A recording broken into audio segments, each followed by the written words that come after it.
which are you wearing? Are you the wife of Michael Illuminarium? Oh!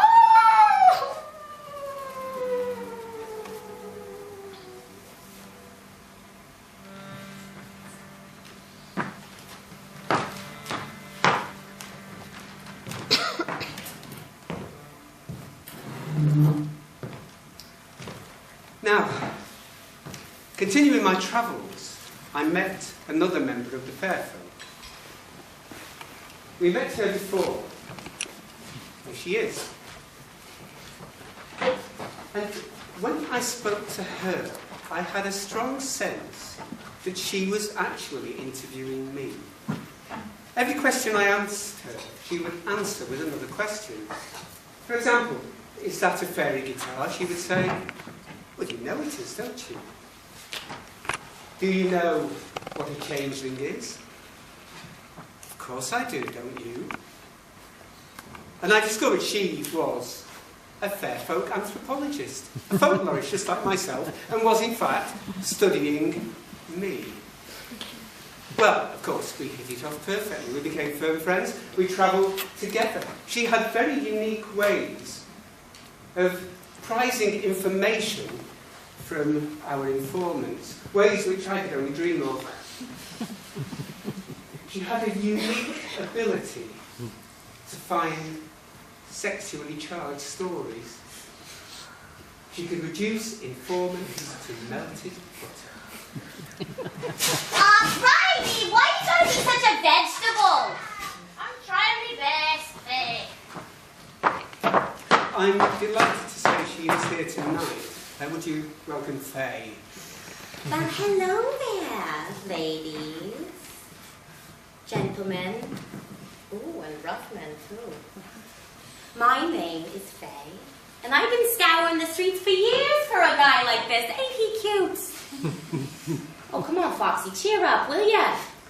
The name's Fox. Oh, he's always so down with this guy. What is it with you English people, huh? It's like all that rain leaked through your skin and made you all pinched and tight inside. Lighten up, Foxy. I got a bit of brandy out the back for you. Do forgive me, ladies and gentlemen. I remembered a very pressing engagement, and I must take my leave of you now. By the way, it's Fox. So as I was saying, my name is Faye, and I've been tightrope walking all life. I performed in circuses for fair folk around the world as a professional tightrope walker, yes. But recently, the last century or so, I've been walking the invisible tightrope between my world and yours. The gauzy see-through world between worlds. It isn't hard to jump from side to side if you can keep the world straight. It's more a state of mind. See, in my world, there are no he's and she's, just trees.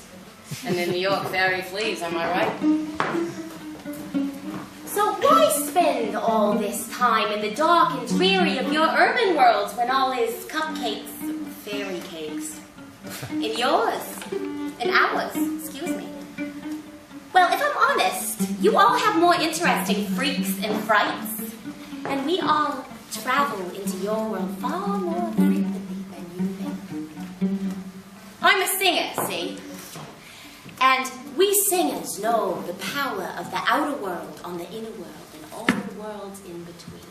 And once upon a time, my inner world was starving for the grit and grime and gusto of a back alley bordello. I met Mae West once, yeah, in a place called the Blue Angel. Anybody?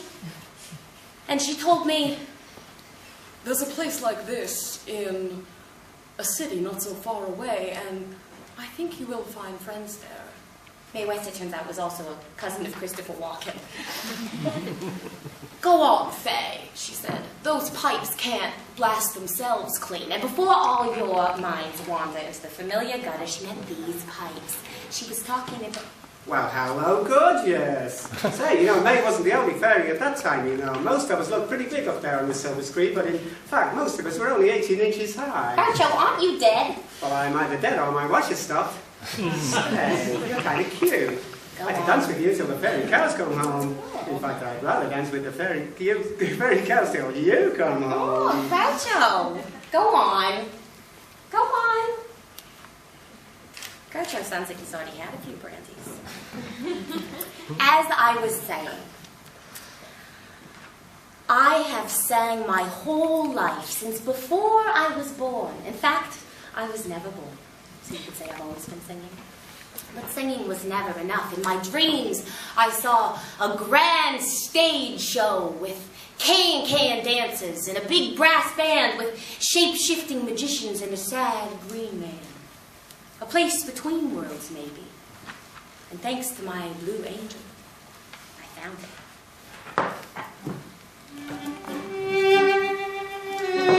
I moved into an attic garret, or rather the hole in a wall of an attic garret, owned by two writers who drank all night and slept all day. My landlady, I think she was a goblin stock, if you know what I mean. She rented mouse holes to fair folk like me, and I was glad of somewhere warm and dry. But while brushing my fine-pointed teeth at the drip hole one night, two heads popped out from the door down the corridor. They were both wearing bowler hats, and they reeked of tattoo rosin, a smell I knew well from my days in the circus. I rinsed, spit, and ran after them. "Where are you going?" I cried. To where? They said in unison. Wanna come?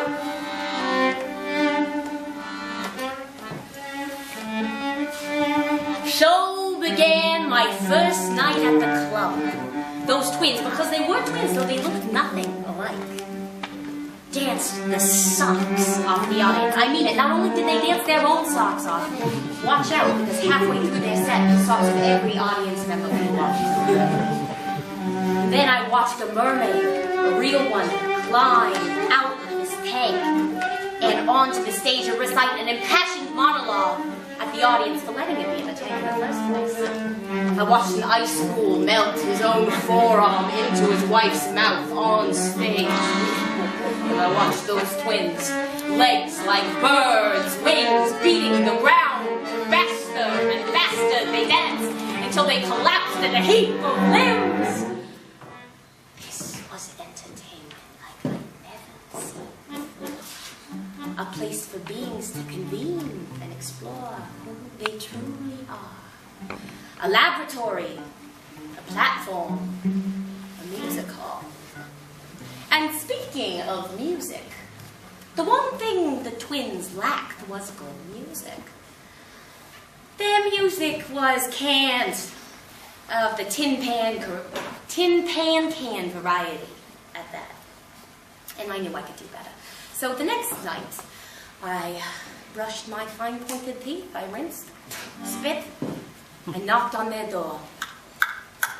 Enter. The voices said again in unison. And I did. And a humble hand poured me heather wine, and two humble hearts opened themselves to my company. I presented my services as a singer and a musician and proposed a collaboration of sorts. And after the recruitment of some beautiful and talented musicians hanging around the club, we had a set. And we set through it.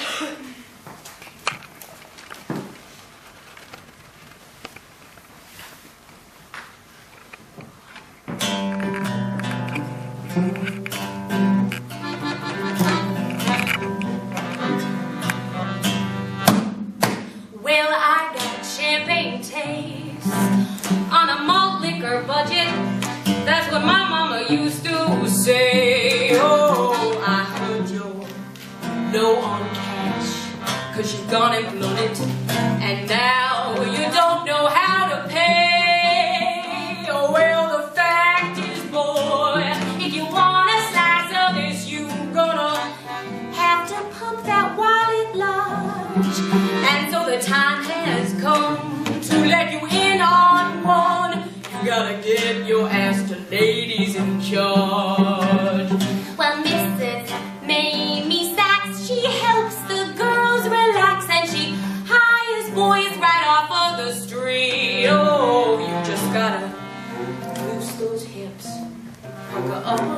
licks and get your thumbed behind right on its dancing feet. Oh, well, and ladies in charge, well, the lights are red, and the boys are kept in itty-bitty cages. The girls don't like that much, that is to see and not touch, so maybe brings them out to dance upon the stages.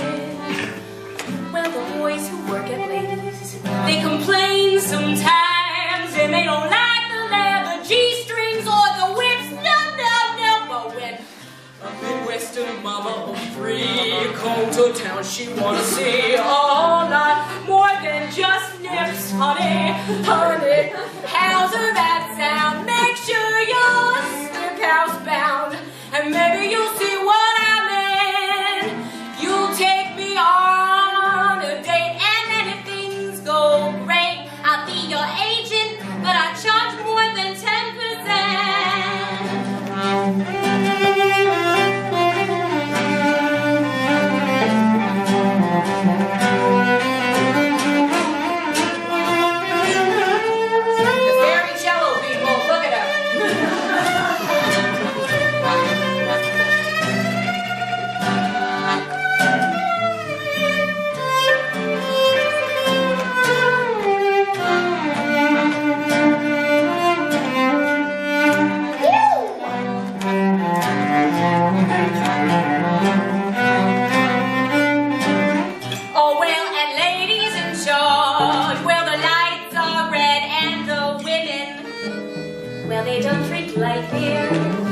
The boys, they got loose hips, and they got puckered lips, and the ropes don't hurt, from what I hear.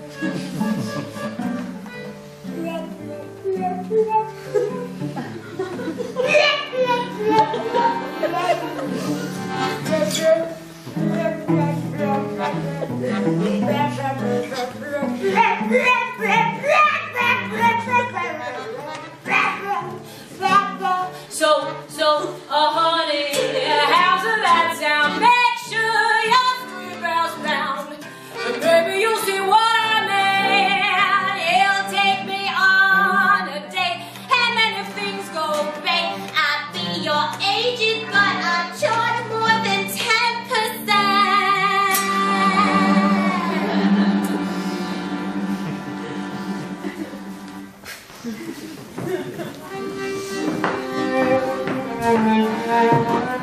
Our act, as you can see, was a great success. They were siblings, they told me. And they had been performing at Mamie Sachs for years. One taller, lither boy-girl, and one smaller, stockier, hairy man-woman. They performed nightly, and the club was their life. They sang and danced. They saw each other in half. One hairy half and one leggy half. They had Joel Grey and Liza Minnelli posters all over their walls.